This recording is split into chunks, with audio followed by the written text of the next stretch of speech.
우리 사도신경 하심으로 주일 오후 예배를 하나님 앞에 드리도록 하겠습니다. 전능하사 천지를 만드신 하나님 아버지를 내가 믿사오며 그 외아들 우리 주 예수 그리스도를 믿사오니 이는 성령으로 잉태하사 동정녀 마리아에게 나시고 본디오 빌라도에게 고난을 받으사 십자가에 못 박혀 죽으시고 장사한 지 사흘 만에 죽은 자 가운데서 다시 살아나셨으며 하늘에 오르사 전능하신 하나님 우편에 앉아 계시다가 저리로서 산자와 죽은 자를 심판하러 오시리라. 성령을 믿사오며 거룩한 공회와 성도가 서로 교통하는 것과 죄를 사하여 주시는 것과 몸이 다시 사는 것과 영원히 사는 것을 믿사옵나이다. 아멘. 네, 우리 하나님 말씀 바로 함께 살펴보도록 하겠습니다. 하나님 말씀은 사도행전 5장 33절에서 39절까지의 말씀입니다. 제가 봉독하도록 하겠습니다. 그들이 듣고 크게 노하여 사도들을 없애고자 할새 바리새인 가말리엘은 율법 교사로 모든 백성에게 존격을 받는 자라. 공회 중에 일어나 명하여 사도들을 잠깐 밖에 나가게 하고 말하되 이스라엘 사람들아 너희가 이 사람들에게 대하여 어떻게 하려는지 조심하라. 이전에 드다가 일어나 스스로 선전함에 사람이 약 400명이나 따르더니 그가 죽임을 당함에 따르던 모든 사람들이 흩어져 없어졌고 그 후 호적할 때에 갈릴리 유다가 일어나 백성을 꾀어 따르게 하다가 그도 망한즉 따르던 모든 사람들이 흩어졌느니라. 이제 내가 너희에게 말하노니 이 사람들을 상관하지 말고 버려두라. 이 사상과 이 소행이 사람으로부터 났으면 무너질 것이요 만일 하나님께로부터 났으면 너희가 그들을 무너뜨릴 수 없겠고 도리어 하나님을 대적하는 자가 될까 하노라 하니. 아멘. 네, 오늘은 죄를 깨닫고 내가 죽는 삶이라는 제목으로 하나님의 말씀을 살펴보도록 하겠습니다. 말씀을 통해서 내가 하나님 앞에 죄인이라는 걸 깨닫고 거기서부터 시작되는 놀라운 은혜를 경험하는 우리 여러분들이 되길 소원합니다. 네, 우리가 방금 읽은 본문 말씀을 살펴보면 서로 다른 성격을 가지고 있는 대척점에 서 있는 두 부류의 사람들이 등장을 합니다. 한쪽은 서기관이었고요, 대제사장, 율법 교사였습니다.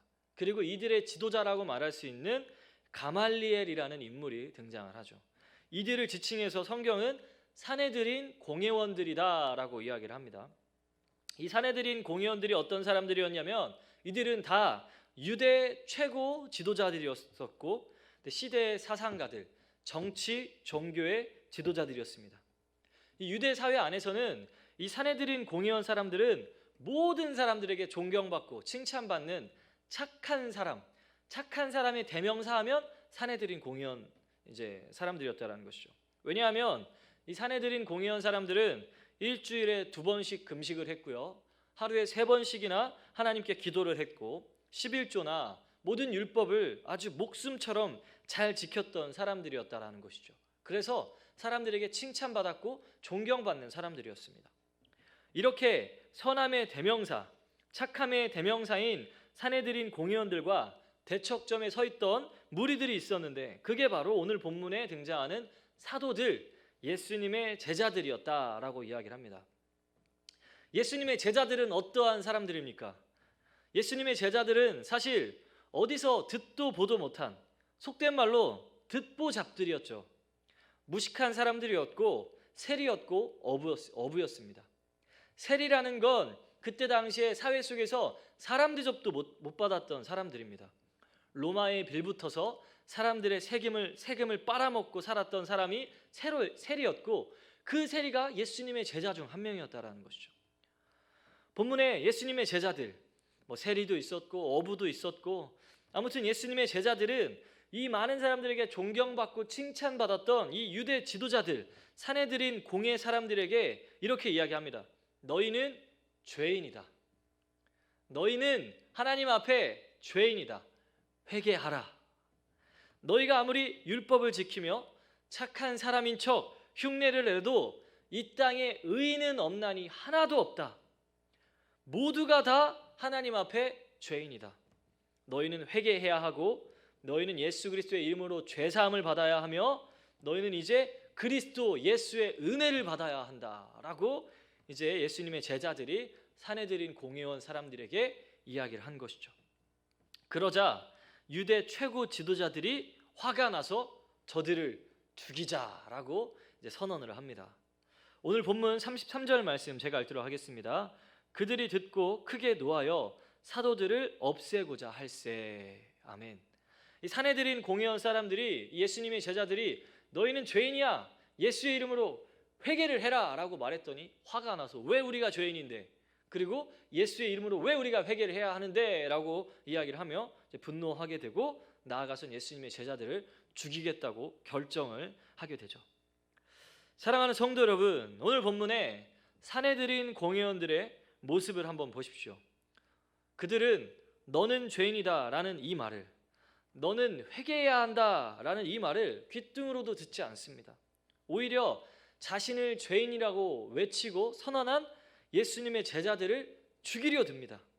당대의 최고 지식인들이었고 사상가였던 그들이, 모든 사람들에게 칭찬과 존경, 착함의 대명사였던 그들이 왜 이런 모습을 보였을까요? 왜 그 착한 사람들이 예수님의 제자들을 죽이려고 선언을 했을까요? 그건 바로 그들의 종교 행위 때문입니다.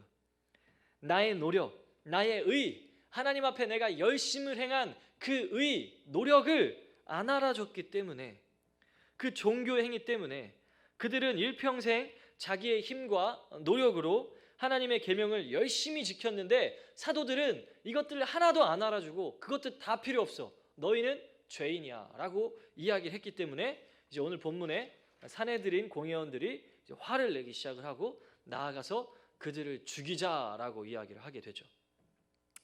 이렇게 인간은 자기의 존재가 부인되면, 자기의 노력과 행위가 부인되면 분노를 일으키고 나라는 존재를 무시하고 부인시켜버린 그 대상을 죽이려 듭니다.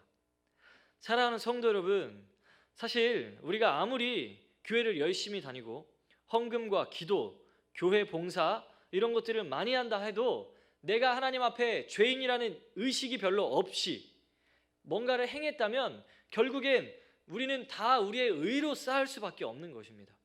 그건 하나님께 한 행위가 아니고 나를 위한 행위, 교만이었고 위선이었고 외식이었던, 하나님께 죄로밖에 보이지 않는다라는 것이죠. 그러므로 우리는 예배를 통해서, 이 말씀을 통해서 내가 하나님 앞에 죄인이었구나, 죄가 바로 그거구나, 나를 높이려 한 삶, 내가 주인이 되려 한 삶, 이 모든 게 다 죄구나, 내가 죄인이구나, 나에겐 죄밖에 안 나오는구나, 이것을 반드시 깨달아야 한다는 것입니다. 성경은 항상 성도의 출발점은 너는 죄인이다 라는 그 인식에서 출발해야 한다라고 말합니다. 첫 단추가 죄인이라는 인식이라는 것입니다. 하나님의 말씀을 통해 우리는 날마다 죄가 무엇인지 깨닫고 내가 죄인이구나 라는 이 인식이 있어야지만 우리는 예수 그리스도 안에 도망치게 되는 것이고, 예수 그리스도 안에서 죄사함을 받고 이제는 하나님의 은혜를 풍성히 누릴 수 있는 것입니다. 그러니까 우리는 항상 죄인인 걸 깨닫고 예수님께 달려가야 한다는 것이죠. 그래야 은혜를 받고 어떠한 은혜의 감사함으로 나오는 행위가 시작되는 것이죠. 성경의 전제는 항상 은혜를 깨닫기 위해 죄가 필요하다 우리에게 말합니다. 만약 여러분들이 질병에 걸렸다 한번 가정해 보십시오. 아주 강력한 고통을 동반한 질병, 당장이라도 죽고 싶은 질병, 이 질병 때문에 삶 전체가 고통이라고 한번 가정을 해보십시오. 빨리 이 질병에서 벗어나고 싶은 거죠. 그때 제가 여러분들에게 찾아가서 아주 희귀한 약을 하나 가지고 가서 이거 먹으면 낫습니다, 이거 먹어보세요 라고 여러분들에게 제가 약을 권했습니다. 그리고 여러분들은 이 약을 먹고 정말 죽을 것 같이 아팠던 이 고통에서 해방이 됩니다. 그러면 여러분들은 이 약의 효능이 얼마나 대단한지 깨닫게 될 것이고, 그리고 또 이 약이 얼마나 소중한 것인지 깨닫게 되겠죠. 반드시 질병으로 인한 고통이 있어야지만 이러한 약의 효능, 약의 가치를 우리는 온몸으로 경험할 수 있다는 것입니다. 아무런 증상이 없는데 누군가 약을 주고 이거 먹어봐, 너 병고침 받을 거야 이렇게 이야기를 하면 내가 언제 아팠는데, 나 아프지도 않는데 내가 왜 이 쓴 약을, 정체를 알 수 없는 이 약을 먹어야 하냐, 이렇게 우리는 따지게 된다는 것입니다. 이와 동일하게 예수 그리스도의 은혜를 깨닫기 위해선 죄가 무엇인지 온전히 깨달아 나의 죄인됨이 하나님 앞에 폭로돼야 한다는 것이죠. 근데 오늘 본문에 사내들인 공의원들은 너는 죄인이야, 회개해야 돼 라고 말하니까 분을 냈다라는 것입니다. 죄인이라는 그 인식이 별로 없었다라는 거예요. 사랑하는 성도 여러분, 제가 여러분들에게 당신은 죄인입니다 라는 이 메시지는, 외치는 이 말은 절대 욕이 아닙니다. 너는 죄인이고 너는 회개해야 돼 라는 이 말은 상대방을 헐뜯는 말이 아니라 오히려 하나님의 복음이고 은혜의 시작점이라는, 은혜의 출발점이라는 사실을 여러분들은 기억하셔야 합니다. 이렇게 오늘 본문의 예수님의 제자들은 유대 최고 지도자들에게 너희의 죄인됨을 이야기하고 선포했더니 이 사람들은 은혜로 못 알아먹고 예수 그리스도로 말미암아 죄사함이 가능하다라는 그 놀라운 사실을 못 알아먹고 이제는 사도들을 죽이려 듭니다. 그때 본문에 등장한 사람이 누구죠?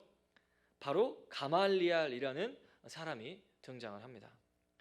이 가말리엘이라는 사람은 우리가 잘 알다시피 그 유명한 사도 바울의 스승이죠.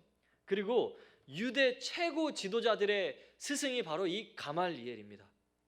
이 가말리엘이 와서 이렇게 이야기합니다. 우리 이들 죽이지 말자. 이들 좀 내버려 두자. 우리 좀 조심해야 될 필요가 있다. 혹시 이 사도들이, 이 제자들이 하나님의 사람이라면 어떡하냐? 우리가 하나님을 대적하는 것이 아니냐? 이렇게 이야기를 합니다. 그러면서 과거에 유다라는 인물과 드다라는 인물을 들어서 설명을 하죠. 봐봐라, 과거에 유다와 드다라는 인물을 너희가 알지 않냐? 이들 모두 많은 사람들에게 존경을 받고 많은 사람들이 따랐으며 민중의 리더였고 로마로부터 독립을 외쳤던 사람들 아니냐? 사회를 개혁하려 했던 사람들이 아니냐? 이들이 얼마나 많은 사람들을 선동하고 미혹했냐? 하지만 그들은 그대로 다 죽었고 그를 따르는 사람들은 그냥 뿔뿔이 흩어지게 되었다. 하나님이 보내신 거면 이 제자들도 사도들도 흥왕하게 될 것이다. 근데 하나님이 보내신 게 아니면 이 제자들을 우리가 굳이 죽이지 않아도 이름도 없고 빛도 없이 그냥 사라질 거니까 그냥 놔둬라, 이렇게 이야기를 하죠. 이 가말리엘의 논리는 이 제자들이 하나님이 보내신 사람이잖아. 근데 너희가 치면 하나님을 니네가 대적하는 거야. 근데 하나님이 보낸 사람이 아니라면 알아서 사라질 거니까 그냥 놔두자라고 이야기를 한 것이죠. 사랑하는 성도 여러분, 이 가말리엘의 이 말을 우리가 자세히 살펴보면 이 가말리엘이라는 사람이 어떠한 세계관과 가치관을 가지고 있었는지 분명히 드러납니다. 그는 하나님이 보낸 사람이면 세상에서 무조건 성공할 거다, 흥왕할 거다. 근데 하나님이 보낸 사람이 아니면 이 세상에서 실패할 거고 흐지부지할 거고 어떠한 영향력도 못 미치고 죽게 될 것이다, 이렇게 생각을 하고 사람들에게 이야기를 한 것이죠. 성도 여러분, 정말 그렇습니까? 하나님이 보낸 사람들은 이 세상에서 무조건 성공하고 세상을 개혁시키고 세상을 변화시키는 그러한 사람들입니까? 절대 그렇지 않습니다. 하나님이 보내신 구약의 수많은 선지자들을 한번 생각해 보십시오. 이 세상에서 성공했다기보단, 이 세상을 변화시켰다고 말하기보단 세상에 의해 일반적으로 돌에 맞아서 죽게 되고 세상에게 핍박당했습니다. 하나님이 보내신 유일하신 아들 예수 그리스도를 한번 생각해 보십시오. 예수님은 이 세상의 왕이 되는 것이 아니라 세상에 머리 둘 곳도 없이 살았습니다. 세상에서 철저하게 외면당하셨으며 십자가에 매달려 죽으신 분이 바로 예수님이십니다. 오늘 본문의 사도들도 마찬가지입니다. 이 사도들도 세상에서 성공하지 못했습니다. 세상에서 돌에 맞아 죽게 되었고 세상에서 이름도 없고 빛도 없이 살다가 죽게 되었습니다. 지금 제가 열거한 이 사람들을 잘 보면 이 가말리엘의 말에 따르면 예수님도 사도들도 하나님께 보냄받은 사람이 아니다, 구약의 선지자도 하나님께 보냄받은 사람이 아니다라는 논리가 될 수 있겠죠. 이 유대 최고 지도자라고 했던, 성경을 가르치고 유대 사회를 이끌어 나갔던 최고 지도자라고 했던 이 가말리엘도 그가 가지고 있는 세계관과 가치관이 결국 이 정도밖에 안 된다라는 것입니다. 결국 그가 가지고 있는 이 가치관은 인본주의이자 기복주의밖에 안 된다라는 것이죠. 세상에서 성공하는 자만이 하나님의 백성이다. 세상에서 인정받고 세상에서 엄청난 영향력을 펼치는 자들만이 하나님의 백성이다. 이렇게 외쳤다라는 것입니다. 이건 말도 안 되는 이야기입니다. 사랑하는 성도 여러분, 여러분들이 이 세상에서 떵떵거리며 살지 못한다 할지라도, 청년들이 대기업에 들어가지 못하거나 우리 중고등부 아이들이 좋은 대학에 들어가지 못한다 할지라도 하나님은 그들의 하나님인 것입니다. 오직 하나님의 백성됨의 증거는 내가 하나님 앞에 죄인이라는 것과 예수 그리스도를 말미암아 은혜를 받고 살아가고 있는 삶이 하나님의 백성이라는 증거인 것이지, 이 세상에서 잘 먹고 잘 사는 게 하나님의 백성이라는 증거는 될 수 없다라는 것입니다. 성경은 항상 우리가 죄인이라는 것을 깨닫고 내가 죽고 내 안에 예수가 살며 순종하는 삶, 이게 바로 증거다, 이게 바로 하나님의 백성의 능력이다라고 이야기를 합니다.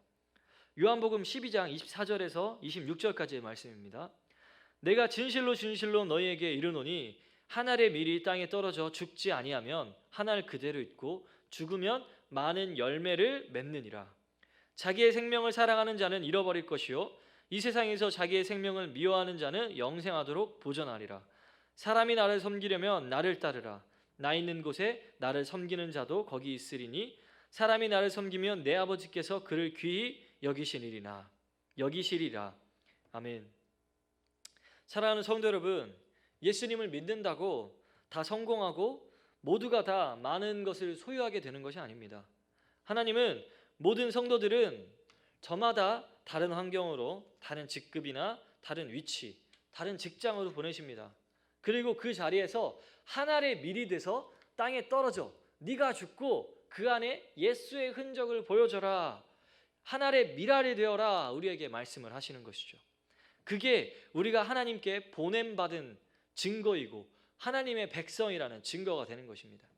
각자의 자리로 들어가서 내가 죄인이라는 인식과 함께 예수님의 은혜, 십자가를 내 삶으로 드러낸다면 많은 사람들이 우리를 통하여 많은 열매를 맺을 수 있게 되고 하나님께 돌아오는 길이 되는 것입니다.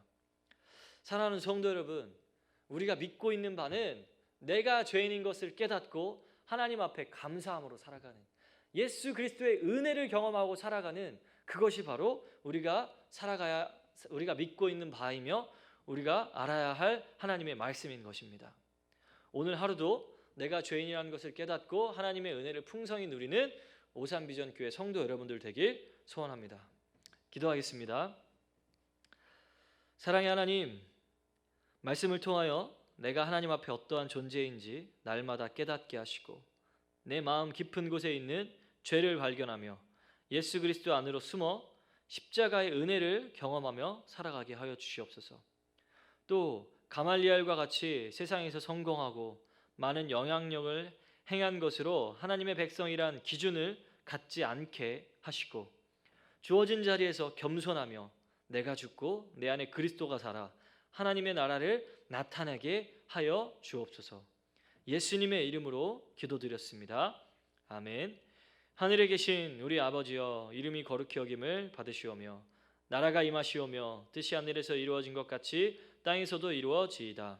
오늘날 우리에게 일용할 양식을 주옵시고 우리가 우리에게 죄 지은 자를 사하여 준 것 같이 우리 죄를 사하여 주옵시고 우리를 시험에 들게 하지 마옵시고 다만 악에서 구하옵소서. 나라와 권세와 영광이 아버지께 영원히 있사옵나이다. 아멘.